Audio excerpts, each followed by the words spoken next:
18व्या शेंकड्यांत आमचे गोवा पोर्तुगीज व्हायसरायचे राजदूत तेन्ना पुण्याक पेशव्यांच्या दरबारान आसताले.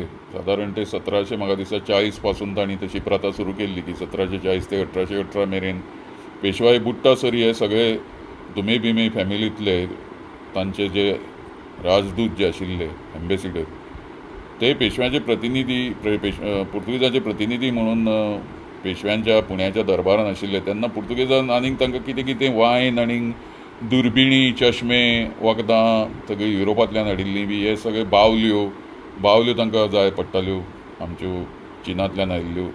थंयचे पोर्सिलिनी बी पेशव्यांच्या दरबारान ते भेट म्हणून दिताले. पूण सगळ्यात म्हत्वाची गजाल जी गोंयच्या आंब्याच्या सांस्कृतीक आनी आर्थीक इतिहासाच्या दृश्टीन म्हणटा ती की हे आंबे पेशव्यांक खूब आवडटाले आनी मोगलांक बी ते दिल्ले ताजे बास्केट्स आग्रा बी धाडिल्ले जाल्यार म्हाका सोदचें पडटलें. पूण इतली गजाल खरी की सगळ्यांत तांकां आवडटालो तो पेशव्यांक पुण्याच्या तो गोंयचो मानकुराद आंबो. मागीर हापूस आंबो केन्ना पावलो, मागीर ताजी मशागत सिंधुदुर्ग रायगड भागांत केन्ना जाली आनी तो कसो लोकप्रिय जालो तें सगळें दुसरो इतिहास आसा.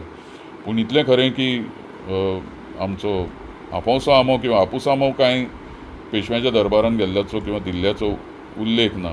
पूण गोवा आनी पेशवाई हांच्या भितर मानकुराद आंब्याचो व्हडलो वेव्हार जातालो. हे मामाय कामत हांच्या कुटुंबाच्या त्या काळच्या पत्रव्यवहारांतूय ताजे उल्लेख मेळटात. आनी म्हत्वाची गजाल म्हळ्यार की पेशव्यांक खूश करपा खातीर गोंयचे पोर्तुगीज जे व्हायसराय आशिल्ले ते ह्या मानकुराद आंब्याचो वापर करताले हें आमकां सरळ आर्कायव्ज डॉक्युमेंटान मेळटा.